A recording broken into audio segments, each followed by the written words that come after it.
La palabra de Dios nos dice en Lucas capítulo 2, versículos 10 al 11, pero el ángel les dijo, no temáis, porque aquí os doy nuevas de gran gozo, que será para todo el pueblo, que os ha nacido hoy en la ciudad de David un Salvador, que es Cristo el Señor.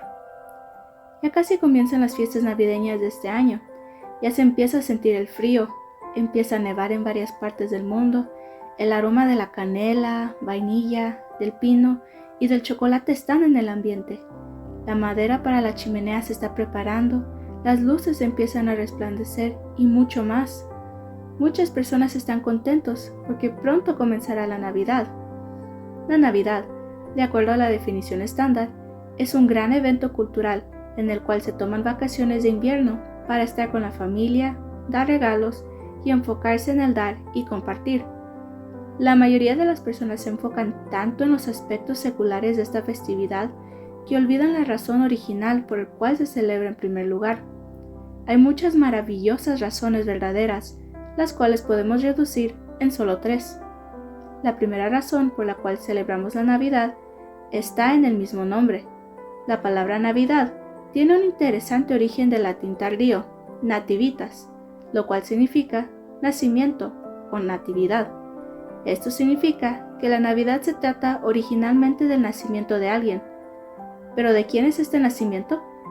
Christmas es Navidad en inglés, lo cual significa Christ's Mass o nacimiento de Cristo.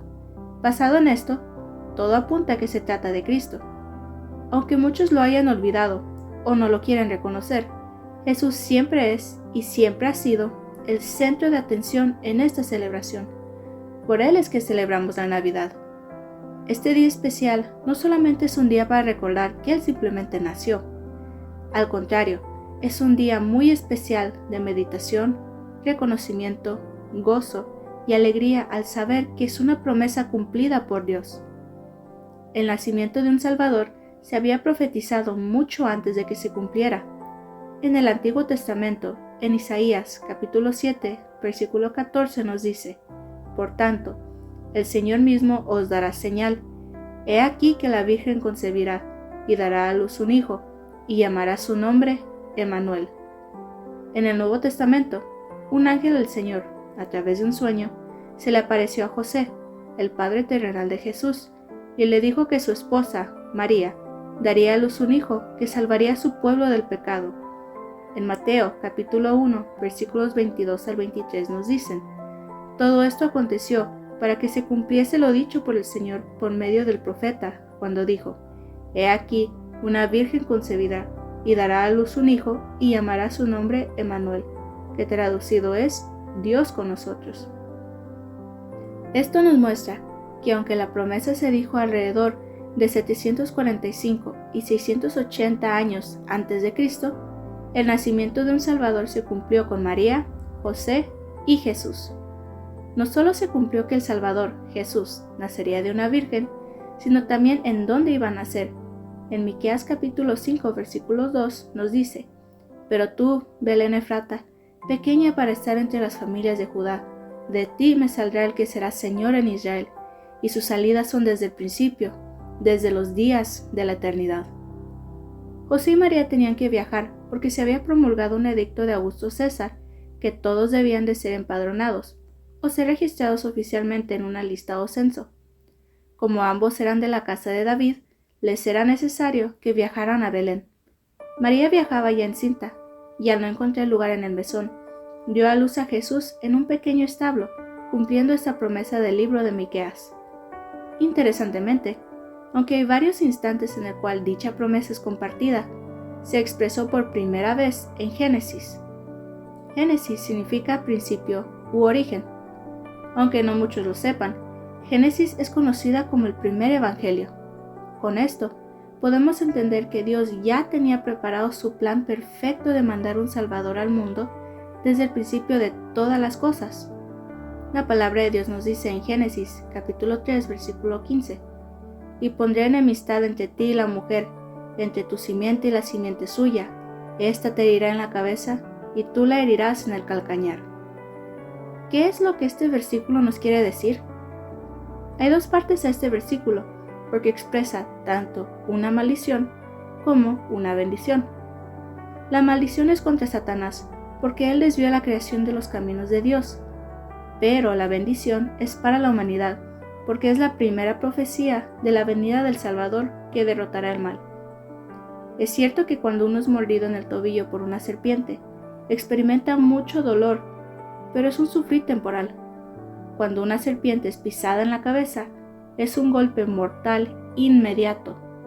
Esto refleja cómo Jesús sufrió rechazo, dolor, cansancio, tristeza y la misma muerte, pero solo por un breve tiempo, ya que al resucitar al tercer día, Él venció la muerte y los planes de Satanás fueron vencidos desde ese día.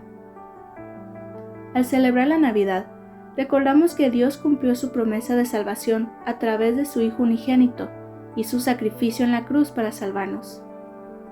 La segunda razón por la cual celebramos la Navidad es para recordar de quién se trata, de Cristo. Antes de que Jesús naciera, Él ya tenía muchos nombres que profetizaban quién era, como el Mesías o el Cristo. El Mesías es un nombre de origen hebreo, que significa el ungido. En el Antiguo Testamento, el ungimiento era una práctica importante en la cual los escogidos de Dios, como profetas o reyes, eran ungidos con aceite para mostrar que Dios les ha dado de su autoridad y capacitación espiritual para guiar a un pueblo. Jesús fue ungido, pero no como la tradición lo describe. Él fue ungido no con aceite, sino con el Espíritu Santo de Dios para llevar a cabo su misión de ser el libertador de las almas. El Cristo es la traducción griega del nombre Mesías, pero tiene un propósito diferente.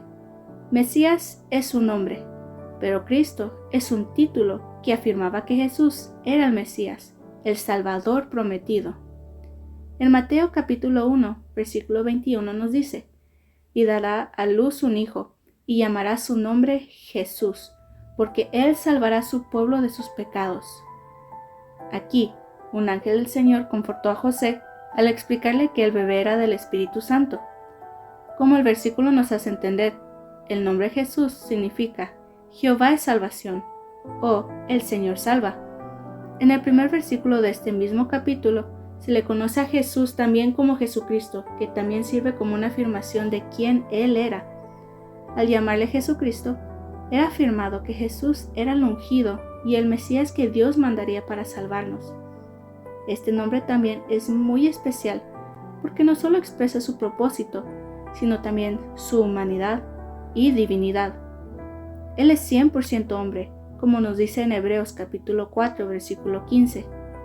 Porque no tenemos un sumo sacerdote que no pueda compadecerse de nuestras debilidades, sino uno que fue tentado en todo según nuestra semejanza, pero sin pecado. Jesús sintió nuestro dolor y alegrías, enfrentó nuestras pruebas y tribulaciones, Él vio y conoció lo que había en nuestros corazones y mucho más, con la única diferencia que Él vivió una vida perfecta y sin pecado. Él también es 100% Dios, como nos dice Juan capítulo 1 versículo 1. En el principio era el Verbo, y el Verbo era con Dios, y el Verbo era Dios. Esto nos explica que el Verbo, o Jesús, existió desde antes de la creación del mundo. Él estuvo siempre al lado de Dios como su Hijo unigénito, y Él era Dios mismo en forma humana. Se le conoce como Verbo, porque Él es la encarnación de la palabra de Dios, de la razón y de la orden divina misma.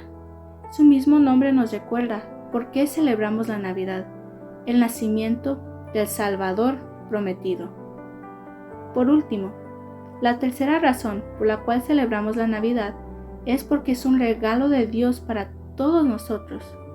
Cuando es Nochebuena o Navidad, se acostumbra a dar regalos a nuestros seres queridos y amigos. Uno está ansioso por ver qué le fue regalado, y cuando lo abren, están muy contentos. Disfrutan mucho el regalo durante ese día, el próximo día, durante la siguiente semana, tal vez el mes siguiente, y después ya no les trae esa misma felicidad como antes. ¿Por qué? La felicidad que los regalos materiales nos da es temporal, pero hay un regalo que nunca dejará de hacernos feliz. Es más, Es un regalo que nunca se echará a perder, nunca se oxidará y nunca se le acabarán las pilas.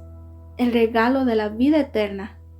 La palabra de Dios nos dice en 1 de Timoteo, capítulo 2, versículo 4, el cual quiere que todos los hombres sean salvos y vengan al conocimiento de la verdad. Este regalo inmerecido no solo es para ti o para mí, o para algunos cuantos, sino para todos. Aunque nadie lo merecía, Dios nos dio este regalo porque no quería que su creación se perdiera eternamente en el infierno. Pero ¿cómo un pecador puede recibir este regalo? Primero debemos reconocer que todos somos pecadores. Si hacemos cosas que a Dios no le agradan, habrá un precio que debemos pagar tarde o temprano. Romanos capítulo 6, versículo 23 dice, porque la paga del pecado es muerte, mas la dádiva de Dios es vida eterna en Cristo Jesús, Señor nuestro.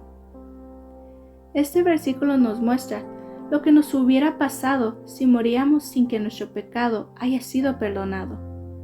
Hubiéramos ido al infierno eternamente. El precio es demasiado alto para que nosotros lo paguemos solos, pero el regalo de Dios es vida eterna a través del sacrificio que Jesús hizo en la cruz.